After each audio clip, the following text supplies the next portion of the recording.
policy failures, we ask the tough questions and demand real answers. Edu Dialogue, this Saturday, 3 p.m. on Voice of the People Television. My name is Tao Familoni, and here's to VOP TV. Keep watching, stay tuned, do not touch that dial. Arararara, my name is Made Kuti, and you're watching VOP TV. Keep watching. Welcome, my name is Ika Davis. Distinguished ladies and gentlemen, boys, viewers, everybody, boys and girls. This is VOP TV. Do you know what that means? Voice of the People TV. You don't have a voice, don't come here. You better make sure your voice is heard.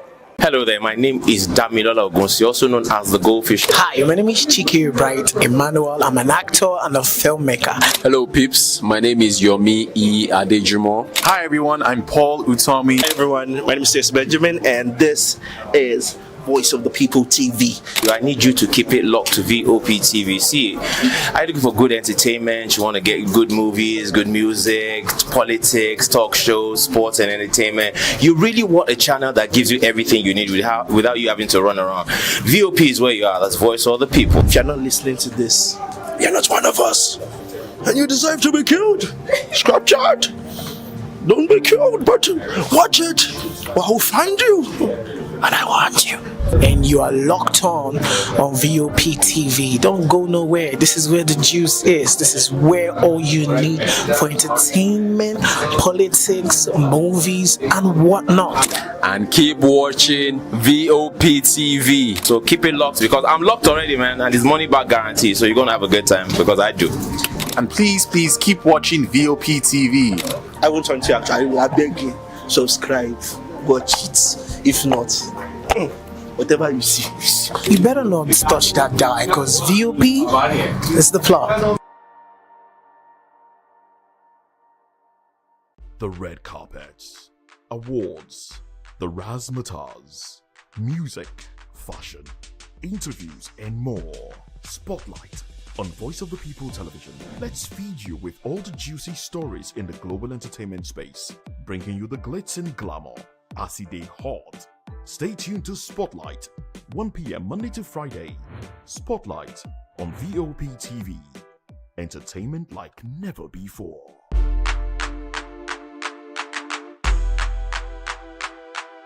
Good evening, Africa. My name is Mama Kore, actor, model, producer, and I'm giving a big shout out to VOP TV, man. Keep watching.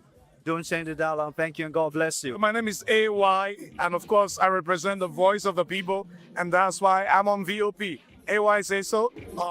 Hi everyone, it's your girl Miriam Tima from the Real Housewives of Lagos and the Real Housewives Ultimate Girls Trip Africa. Shout out to VOP, the voice of the people. You already know. Stay tuned, keep watching. And don't forget, VOP is the best. All right, hello, it's a boy that's shaking the man fine back with Melanie Poppy Black Skin Boy. This is VOP TV. If you're not watching VOP, I don't know what you're watching. Maybe you're watching your weight. Hello, beautiful people. This is Wale Ojo, and you're watching VOP, Voice of the People. Hi, guys. You already know who it is. This is New Energy. Flyers boy ever live. Keep watching VOP TV. Thank you. Hi, people. Jenny Albano here. Guys, please keep watching Voice of the People. I'm Sarah Nystrom from Sweden, aka Chief Omobawale, Communication Queen. Keep watching VOP TV. Hi, I'm Samantha Jacobs, representing the States. Miami's in the house, and I want to make a shout out to VOP TV. I'm a humanitarian, and I'm also a rep in the film industry and the art industry. I help dreams come true, and I help you keep on that path. Shout out to VOP TV because you're helping people stay on their path too. Cheers. All right, my name is John Odibo. Keep watching Voice of the People because it's a fantastic station to be with all the time. Thank you very much. My name is Pastor Elvis Siru, the convener of the Voice Achievers Award, and keep watching VOP. Yes, that is the channel for all the people. No color, no race. Thank you so much. Yo, ladies and gentlemen, this is Abbas Sunkan from the Netherlands. I am a designer and I'm here in Eco Hotel and Suits. Keep watching VOP, the voice of the people. Don't touch that dial.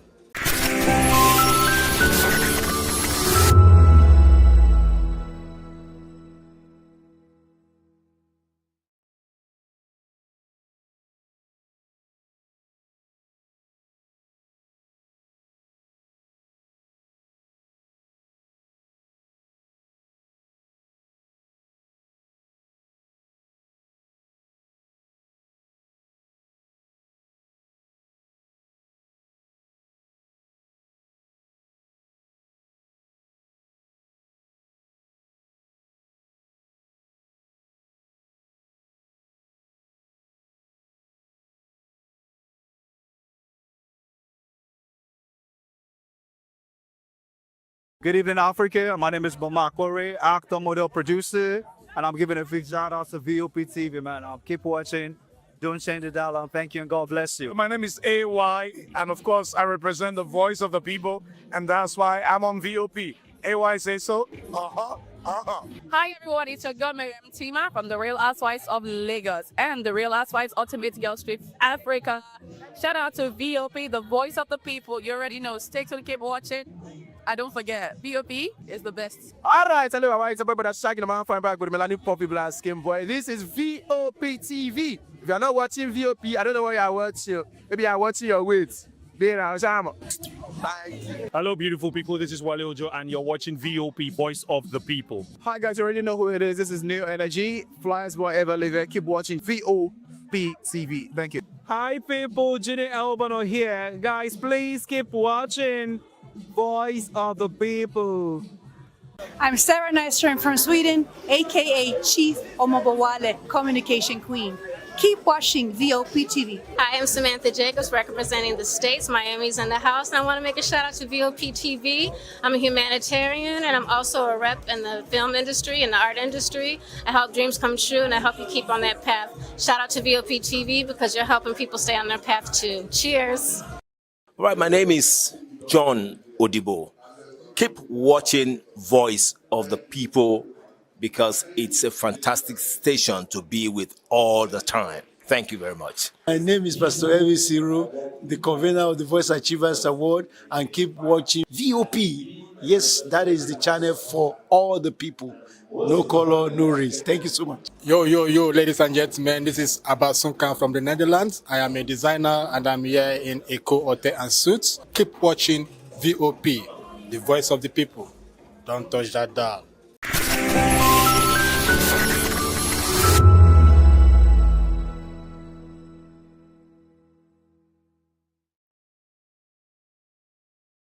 Lagos Assembly begins local council account audits. In business, stocks surge as police market leaders boost integrity. In the world of sports, Nwabali leaves Chipa United. And in entertainment, actress Auntie Ajara passes away. Now the news in full. Bandits have reportedly released the remaining worshippers abducted during Sunday's attack on churches in Komnin Wali local government community in Kajuru local government area of Kaduna State.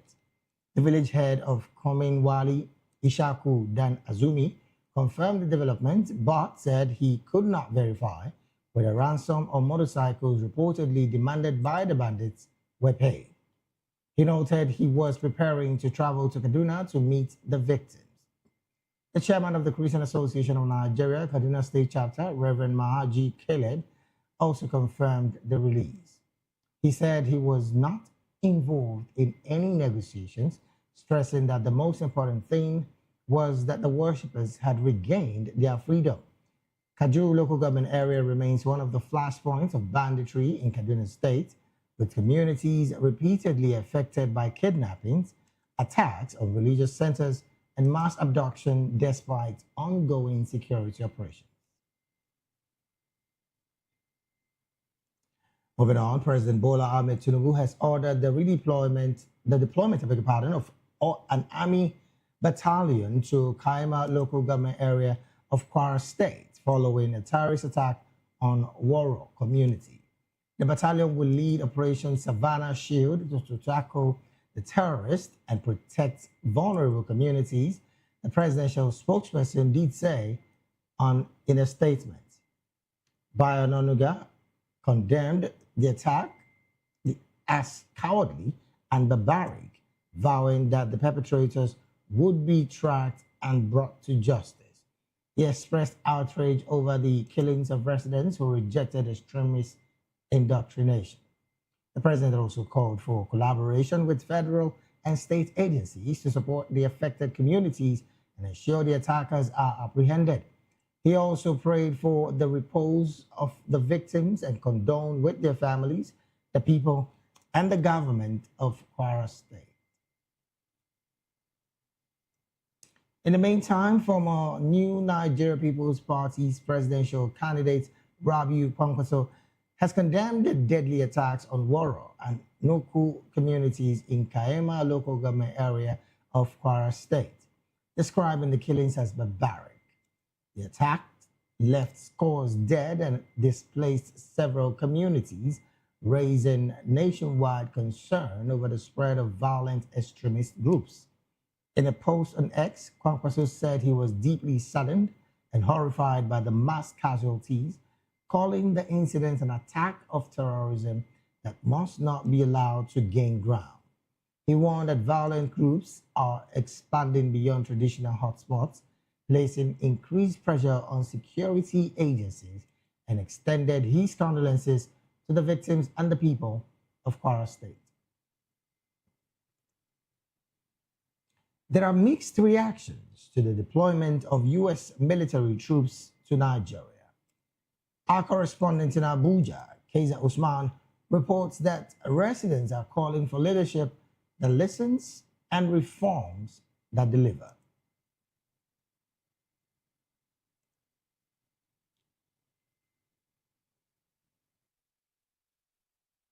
Has commended the continued military collaboration between Nigeria and the United States in the fight against terrorism. Some of them who spoke to the Voice of the People TV crew said such partnership reinforced the country's national security effort and affirmed that Nigeria stands with alliance in confronting forces threatening peace and stability. Others urged federal government to give the United States necessary support to combat the insecurity in Nigeria. Yeah, our military have done very, very well.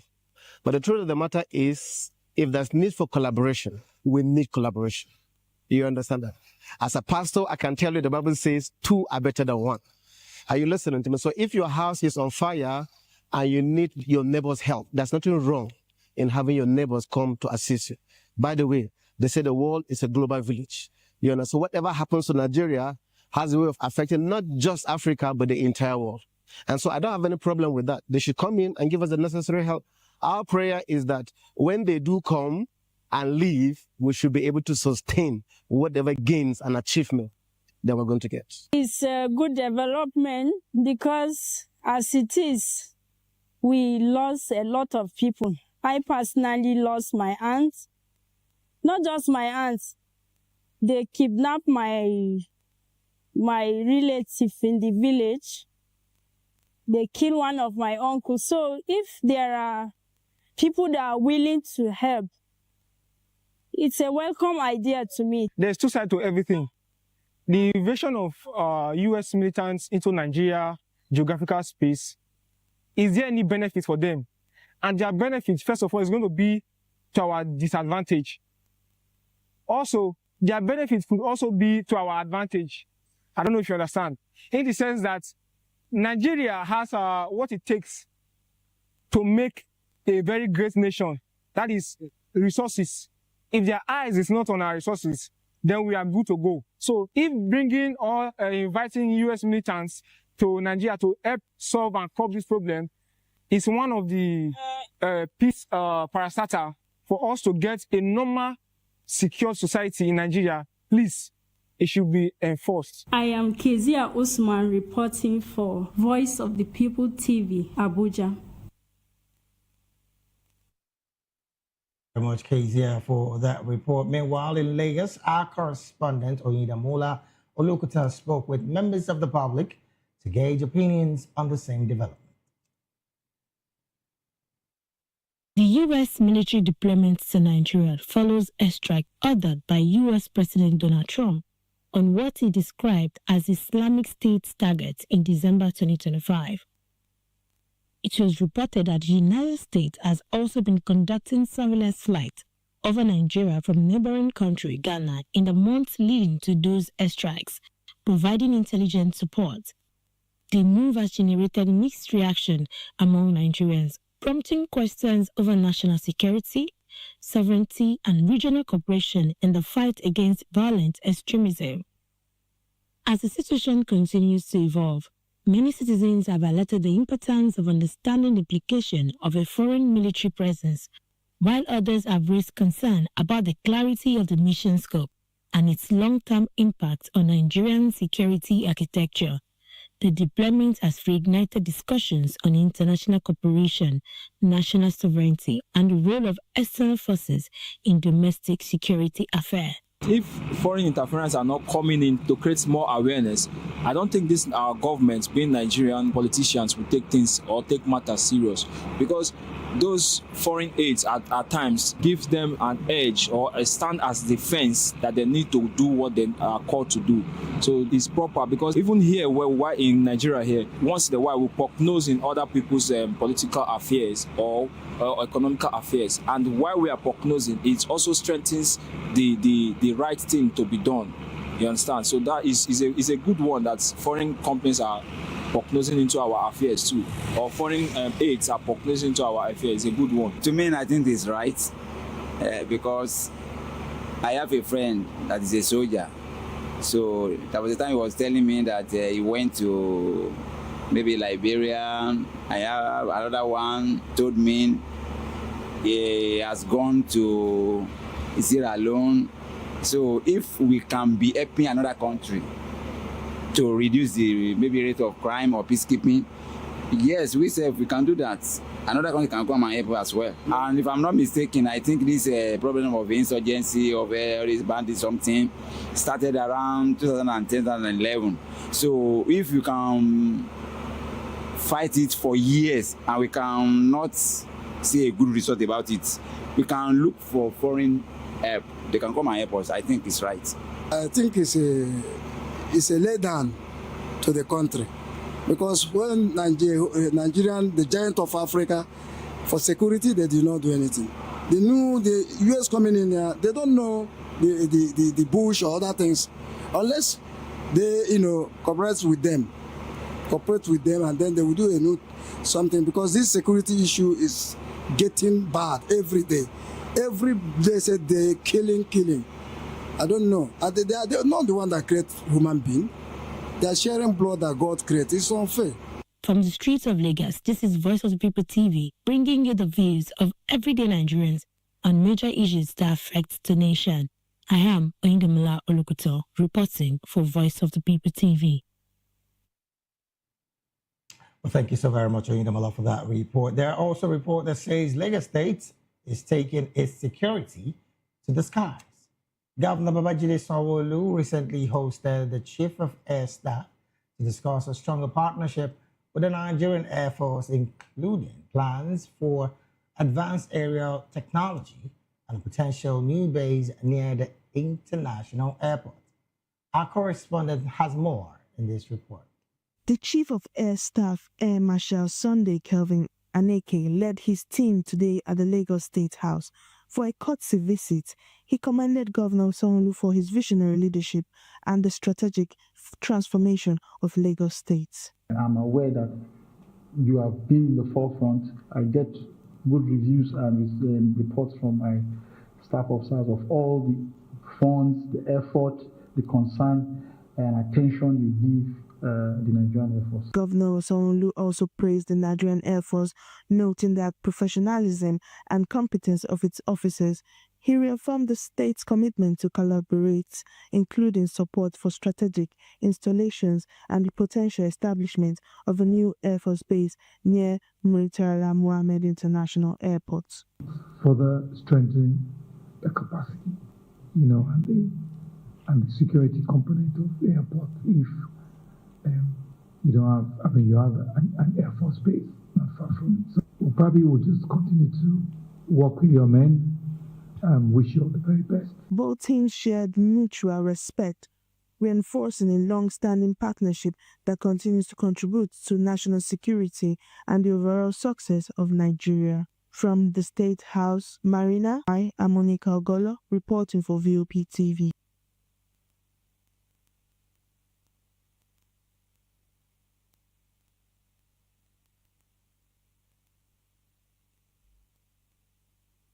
Report. In another development, the House of Representatives has set up a conference committee to work with the Senate on harmonizing the Electoral Act ahead of the 2027 general elections. While the House passed the Amendment amended act on December the 23rd, 2025, the Senate on Wednesday approved its own version with key changes, including cutting the period for issuing the electoral timetable from 360 days to 180 days. The two chambers also differ on electronic transmission of results. The House approved real-time electronic transmission from polling units to the IREV alongside physical collation, but the Senate rejected the provision retaining the 2022 law that allows INEC to decide the mode of transmission. House spokesman Akitunde Rotimi said the conference committee was constituted in line with legislative procedure to reconcile differences between the two versions of the bill. He said the committee will engage its Senate counterparts to harmonize the disputed provisions ahead of final passage. The House reaffirms its commitment to electoral reforms aimed at strengthening transparency, credibility, and public confidence in Nigeria's democratic process. Meanwhile, the African Democratic Congress has accused the APC-led Senate of plotting to rig the 2027 general elections by rejecting mandatory electronic transmission of results in the Electoral Act. The party described the decision of the 10th Senate as retrogressive and called on Nigerians to reject it.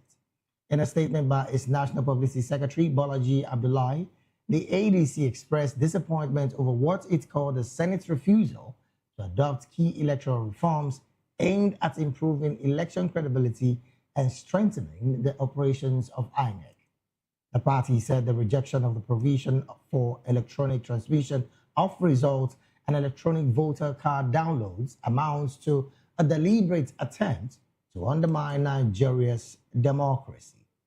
It also criticized the Senate's decision to shorten election notice periods and timelines for publishing the list of candidates.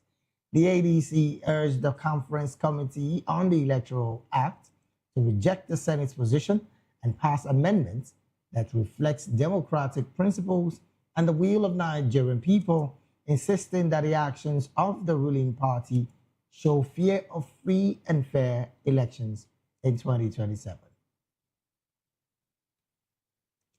Following INEC's admission at the voters register includes names of deceased persons, including prominent politicians, and its plans for a nationwide verification ahead of the 2027 elections.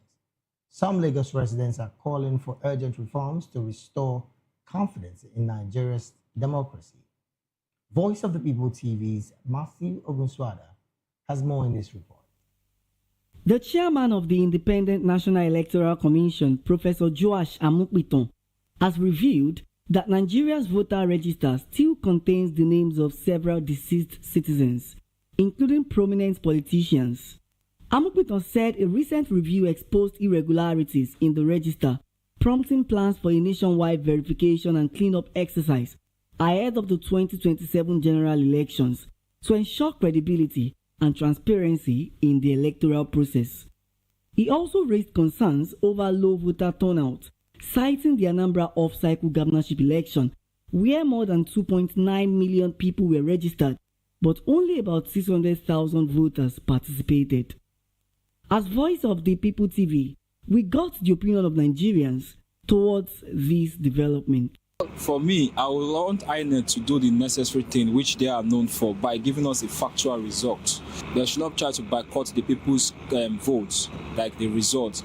They should actually work and give us the data of what we voted for, calculations of the total numbers of people that voted. Then for the people should actually come out and vote. And when we say people should come out and vote, even if somebody gives you a money to come and bribe you or something like that, I will beg you to collect such kind of money, because that's actually our money. Collect it, but do the right thing. Vote your conscience. Don't just go there and still put these same people that still keep the country in same level of suffering and the rest. In every 4 years, there should be a change, because in everywhere in the world, there is what is called death rates.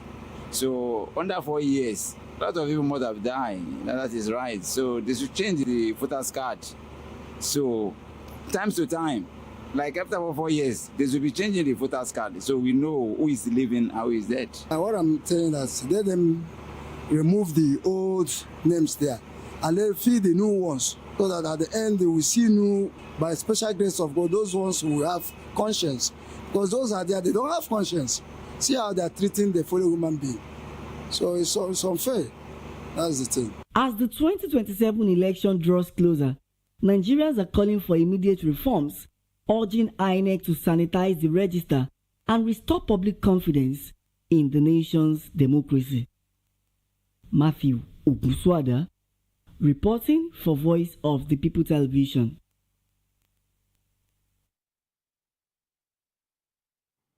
Well, thank you so very much, Matthew, for that report. You're still watching the Midday News right here on Voice of the People Television. We'll go straight to the analysis segment of the news. And joining us now to make sense of these stories and more, in the studio with us is Mr. Dele Fanimo. Mr. Fanimo is a seasoned reporter right here in Nigeria and also a public and political affairs analyst and commentator. Mr. Fanimo, a very good afternoon to you. Good afternoon, David. It's been a pleasure to be here. All right, then. Joining us also virtually is Mr. Ismail Ogmushola. Mr. Ismail is also a public and political affairs analyst and commentator. Mr. Ismail, a very good afternoon to you, and thank you for joining the conversation this afternoon. Yeah, good afternoon to you in the studio. Thanks for having me again today. Thank you so very much for joining the conversation. Well, let me start off with you, Mr. Ismail. Interestingly, the new INEC chair has come out public to say in the voters register that's still with them, there are still some deceased citizens, including prominent politicians, and of course, ahead of the planned nationwide verification exercise for the 2027 general election. First off, what do you make of the statement of the INEC chair? Some have said he's not even supposed to come tell Nigerians. They're supposed to do the data cleansing and, of course, verification and confirm that, okay, these people are still alive and we can move on with the 2027 timetable. But then, what's your position with this conversation about the fact that in the INEC register that we still have, there are deceased Nigerians in that same register? Yeah, for me, yeah, it's quite unfortunate that, we, as much as we all know what is right to do to some extent, a lot of us reviews and just don't want to do right. Because you don't expect that when someone died, their data die with them. And you, in most cases, you are the custodian of those data for whatever reason, you might not know that they are no more, right? But the problem now is that if someone who has registered, you have their details on your database, has passed on, what happened to such person? It then means that during election, such person will not show up for election in whatever capacity, whether for accreditation, whether to vote, such person will not show up. Right. So automatically, it doesn't affect the outcome of the elections. Or, let me rephrase, automatically, it is not supposed to affect the outcome of election.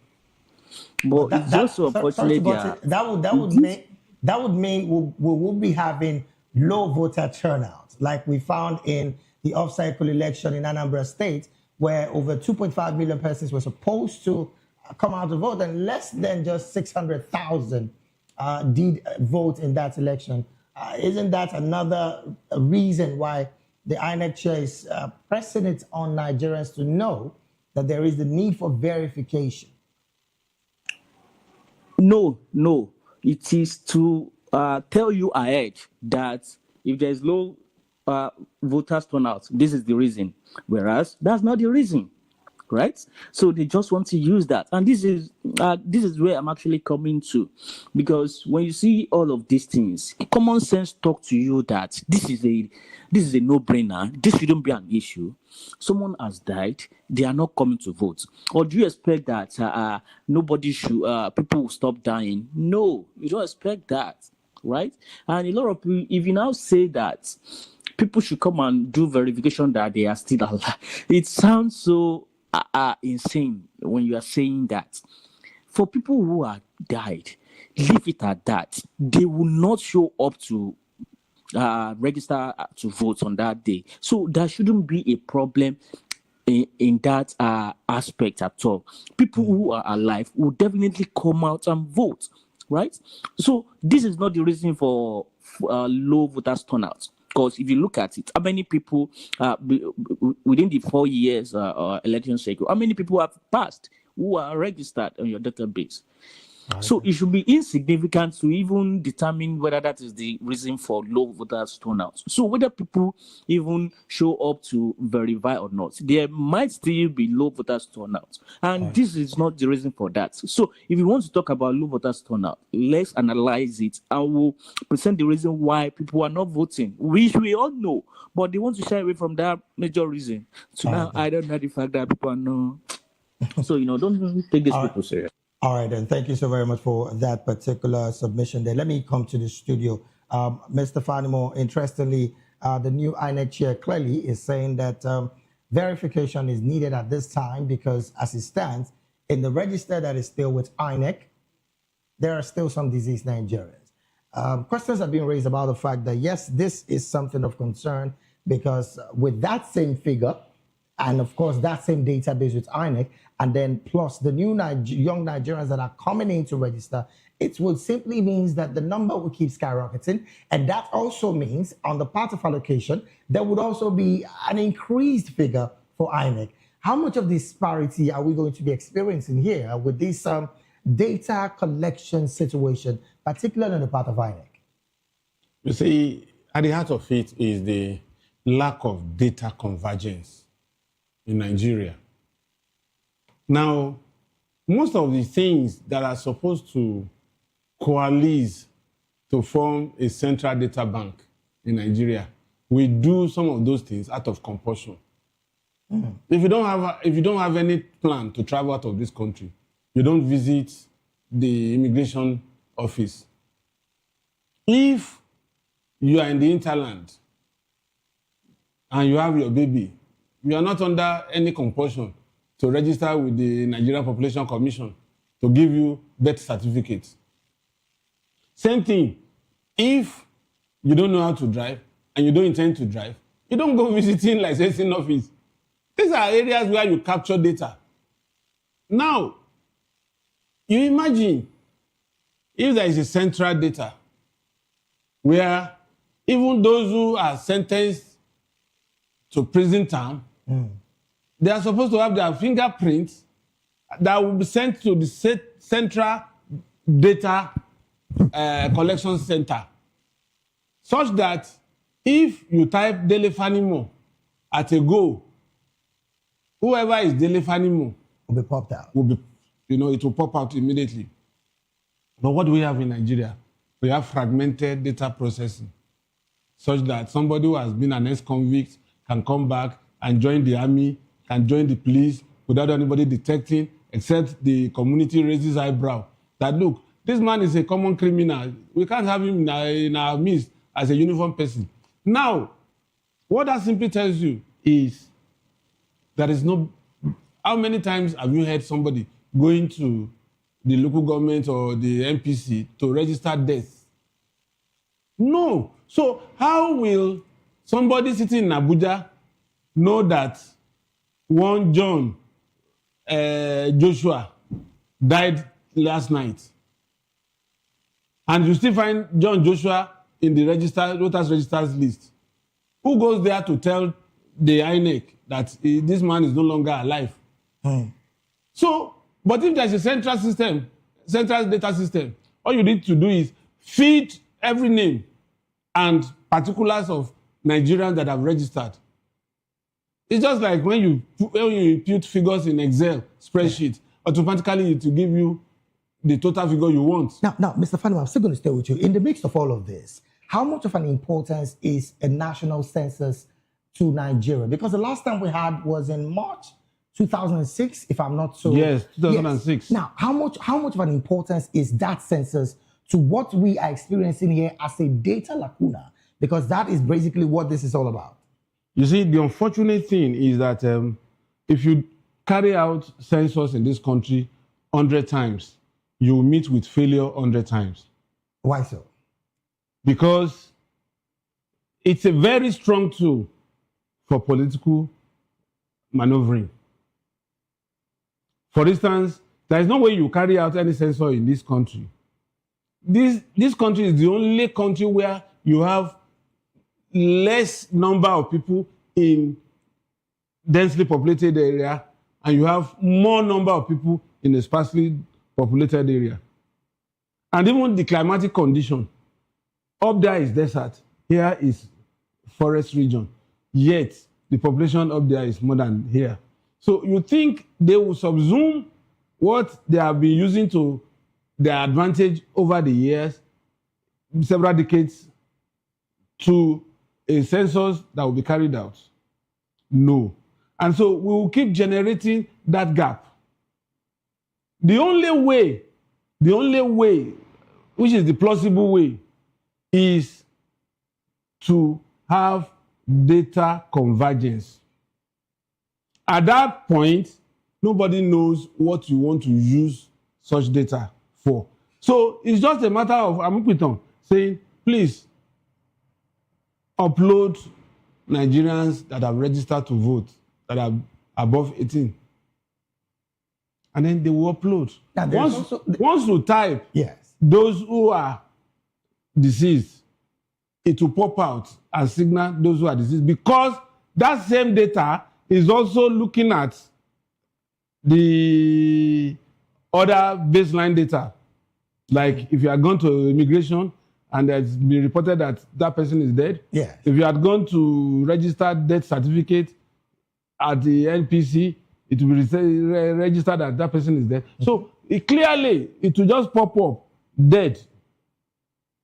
And then when you go for that, you'll see the date he died, sometimes what killed him, and all that. So if you enter any part of the advanced country today and they want to check on you, it will even give your date of birth, where you were born, when you were born, the particular hour or even minute of the day, and all that. If that person had gone to, if his license had been withdrawn for traffic violation, it will be recorded. If he had gone to jail, it will be recorded. You know, one thing that comes to mind while you were talking is the fact that we have several, like you did mention earlier, several pickup data collections within the country that are supposed to be utilized even by INEC. Yes. And one that comes to mind is the National Identification Number. Yes, the BVN. Bank verification number. Yes. There is also the one you mentioned, the NIN. No, not even that. Immigration. Immigration, yes. So much to talk about, really. But then let's also talk about the fact that the INEC chair also called for electoral reform, one of which have been a major conversation with the Green Chamber and, of course, the Red Chamber on the fact that there's not been some level of harmonization between them. The Red Chamber clearly is saying that as it stands, BVAS and IREV would remain operational too. Would not be a determinant. Whereas the Green Chamber is saying otherwise. Looking at these kind of conversations, Mr. Fanimo, some have said that, the opposition have said that the Senate is clearly not ready to go in free, fair, and credible in 2027. Do you also share that sentiment? Because we are talking about taxpayers' money that is being plunged into these projects, and we're not getting results that are supposed to be commensurate with the figures that are being plunged into it. I'm sure when the Joint National Assembly embarked on this exercise, they went to all the states of the Federation and Abuja. I'm not sure they were expecting that the total convergence of opinion will be centered more around the utilization of beavers and IRF. I'm sure maybe they would have stored it at that moment, but they didn't. Now it's becoming clear that what Nigeria wants is the migration of beavers and IRF from INEC operational tool to compulsive use of that particular those particular instruments for transmission of results from polling unit to the central collation center, which means whatever is computed and signed and countersigned by party agents at that collation center becomes sacrosanct. Nobody can alter it because it goes to the central data bank. Now, some of these people have been beneficiaries of these tools not functioning well in the past. And they are the same people that are also angling to come back to the Senate by 2027. Right. You think it's not like you are telling the thief to go and report himself to the police that, look, I've come, I've surrendered, I'm a thief. But in the mix of all of this, Mr. Fanimo, do you think that there won't be any level of harmonization as concerning the part of approving? There's not going to be. There's not going to be any harmonization. Because, and there's a timeline.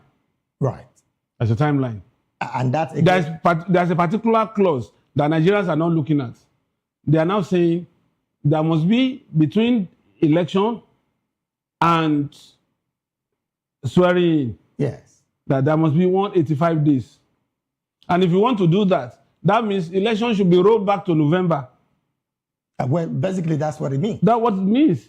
And then if election is rolled back to November, and you have to have 3 months of campaign, roll back from November, then it means August, there should be commencement of campaign. And you think these people will not go on recess, and by the time they are coming back, something will not happen in Nigeria that will take away the mind of Nigerians. And by the time it is time for you to say you want amendment, it would have been a shade too late. And they will begin to give excuse. So I doubt if it's not going to come. All right, let me take it to Mr. Ishmael. Again, I don't know if he's still with us. This conversation about the time frame that my analyst here in the studio is talking about, that has been a major conversation. Some have even said that this would clearly halt governance in Nigeria. What's your position with that? Plus, the fact that everybody seems to be throwing to the part of real-time election results as an active policy with INEC, particularly the part of Beavers and the IRF. What's your position as well on this situation? Yeah, sorry, I couldn't get the question clearly. I think my network is a bit flat. Okay, now my question is on the part of the time, on the time frame that INEC is clearly talking about, and of course the Senate is also looking at. Is there the possibility that should this time frame be taken aback, governance might just be halted? Because again, you would recall the appropriation bill was just signed into law, was just approved recently. Would that simply mean that governance for 2026 will be halted while politicians go ahead with campaigns and all of that? Plus, do you see any level of harmonization between the Green Chamber and the Red Chamber, particularly on the policy of the IRF and Beavers becoming a law in our elections? Yeah, you see, it's quite sad that we keep having these conversations for the past 3 election cycles, because look at the rest of the world. The rest of the world are advancing, they are moving ahead, they are leaving us behind. But we keep regurgitating all these old method of doing things. And it's not also quite sad, because democracy, if elections will mean development, election will be illegal, right? So it then means that every reason for elections to actually expose what the people are actually demanding for election to speak to the demand of the people, it then means that things must be done right and properly.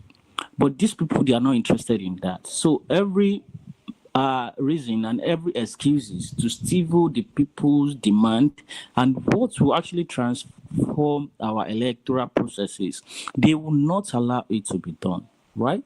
Because today everyone is going digital. Why can we not transmit our elections in real time? I mean, why can we not even be doing electoral voting? That you don't even need to leave your houses before you can vote. Because I tell people a lot, the election violence on election day is the major reason for election apartheid and low voters turnout. And, by electoral voting, you can, do away with that almost 100%, right? I can really affirm So that. at Really. this rate, there's no reason why the red and green chamber will want to stifle any form of electoral development that we should be having.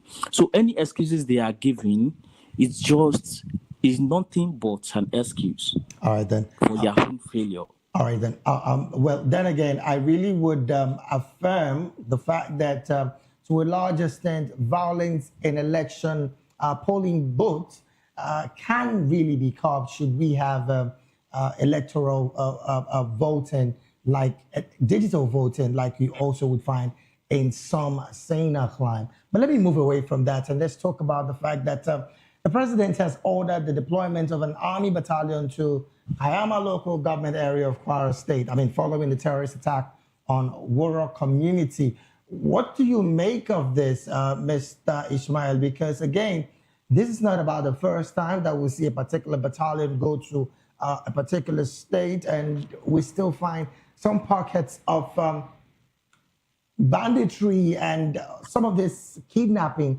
still happening in those states.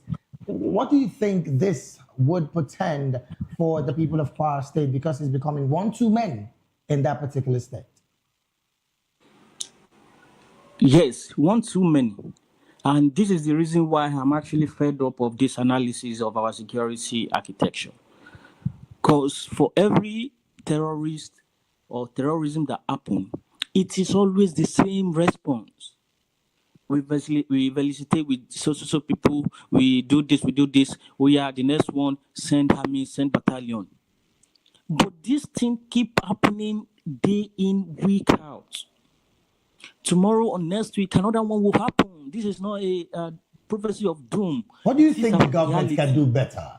Mr. Ishmael, Mr. Ishmael, Yeah, what do you think the government can do better? What do you think the government can do better as concerning insecurity in these states? We've been analyzing this for number of years. And I was at a show yesterday, they were asking me the same question, what government can do better, what government can do better. As it sounds always as what we should be telling governments what they should do. And I'm telling them that if they actually don't know how to govern or what to do, why are they coming in to seek election? They should just leave. Let people who can do this take our leadership. But it is even not the fact that they don't know what to do. It's like we've been saying, it is that they are not willing to. All right, then. They are not willing to do it. So all right, then. Give them 100 things to do to solve this problem today. They will not do it. All right, then. Thank you so very much, Mr. Ismail, for your submission there. Because of our time, really, this is where we have to draw anchor on the analysis segment. But I would not want to leave that conversation without Mr. Fanimo, maybe in 30 seconds. From your position, what do you think the government can do better? I mean, the president has clearly said a new deployment of an army battalion to that particular locality to carefully look at insecurity. But then what can the government do better going forward? You see, these people are nomadic in nature. Stationing a barrack in that community will not solve the problem because they are not likely to come back. They would rather go elsewhere to attack again. So every point at which these people attack, are you going to build stations, barracks there and put a battalion there? The battalion of soldiers is about between 300 and 600 soldiers and officers. And then when you have that, in the last 3 months, you know how many communities that have been ravaged? They should go and put another one in Katsina, where 25 people were killed yesterday. So by the time you have all and the strength of soldiers in Nigeria is just about 65,000. So now imagine, there is Sobi barracks in Ilorin. Why don't you deploy soldiers? Soldiers are supposed to be nomadic in nature when they want to carry out operations. And why must we be reactive and not proactive? Must we wait for people to die before you now consider that place enough reason to station soldiers there? It's been happening around the Kwara axis for a while. So that's what I'm saying. The same thing in Niger. Would you go and establish about 4 or 5 barracks in Niger State? You know how many times that these people are taking away students that attacked villages? Quite unfortunate, really. Because of our time, this is where we have to draw anchor. Thank you so very much, Mr. Dele Fanimo. It's always my pleasure. Here. Mr. Dele Fanimo is a seasoned reporter and also a public and political affairs analyst and commentator. Also, Ismail Ogunshola, thank you so very much for being a part of this conversation. He's also a public and political affairs analyst. Well, we'll take a very short break right now. When we return, Lagos Assembly begins local council account audit. These and more, we'll return after this break. Please stay with us.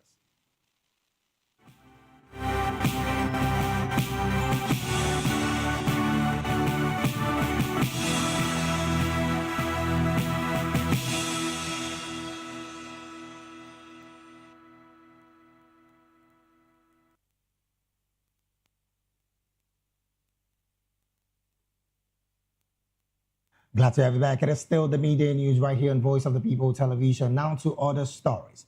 The Lagos State House of Assembly has commenced an audit of the accounts of 20 local government areas and 37 local council development areas aimed at strengthening accountability at the grassroots. The exercise was declared open by the chairman of the House Committee on Public Accounts Local, Prince Nureni Akinshoya, at the at the Latif Jakonde Hall of the Assembly Complex in Ikeja. Akinshoya said the audit is designed to promote transparency, accountability, and prudent management of public funds to the local council level. He noted that the exercise would help identify lapses and guide officials on proper financial procedures. The committee will also review the 2023 report of the Auditor General of Local Governments, with Akinshoya assuring that the process will be carried out objectively and without fear or favor. Officials expected to appear before the committee includes council chairman, vice chairman, leaders, members of executive committees, managers, treasurers, and other key officials. He added that the committee's findings and recommendations will be presented to the House for further legislative action.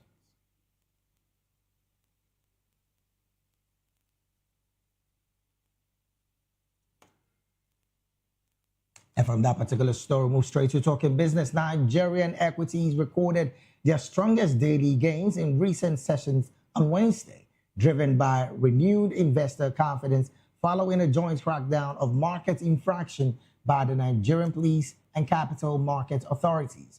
The rally came after the Inspector General of Police, Kayode Egbetokun, led the closing gong ceremony at the Nigerian Exchange in Lagos, an event widely seen as a strong institutional signal in support of market integrity and investor protection. The positive sentiment sparked broad-based buying across major sectors, lifting markets capitalization by 1.33 trillion naira to 107.86 trillion naira. The all-share index rose by 2,128.61 points, or at 1.28%, to close at 168,030.18. Speaking after the ceremony, IGP Egbetokun said the growing partnership between the Nigerian police force and the capital market institution is aimed at strengthening transparency, discipline, and trust in the financial system. The Director General of the Securities and Exchange Commission, Emomotimi Agama, said closer alignment between regulators and law enforcement reassures investors about market security. Meanwhile, the group chairman of Nigerian Exchange Group, Umaru Kainwaranga, described the capital market as a key driver of economic growth, noting that strong institutional support is essential for sustained expansion.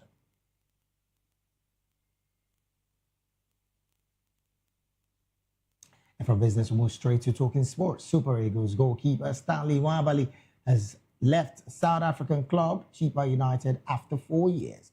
The club announced his exit in a statement confirming that the 29-year-old requested to leave despite signing a 3-year contract extension in 2024. Chippa United did not disclose whether Nwabali has joined another club or will become a free agent. The goalkeeper has also remained silent on his next move. However, reports linked him with clubs in South African Premier Soccer League, as well as potential moves to Europe and Saudi Arabia. Nwabali joined Chippa United from Castina United in 2022, made over 70 appearances, and was named club captain in 2024. He rose to becoming Nigeria's first-choice goalkeeper following his impressive performances at the African Cup of Nations in Côte d'Ivoire and Morocco.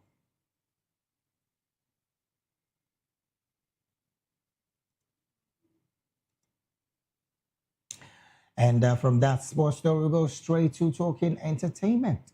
Nigerian actress Ajara Lasisi, popularly known as Auntie Ajara, has passed away. Her family confirmed that she died in the early hours of today. The announcement was made by her brother, Ridwan Lasisi, in a video message. He expressed the family's gratitude to members of the film community and the public for their support during her illness. Ridwan also appealed to the public to discontinue financial contributions that had been sent to assist with her medical care.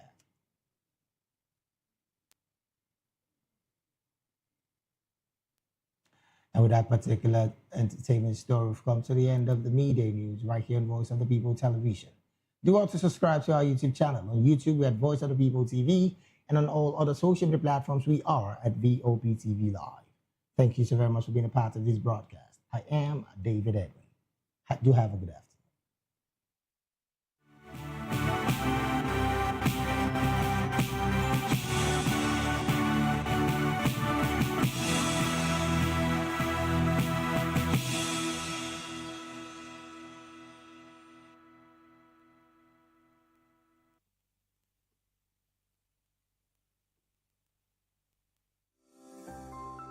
VOP TV.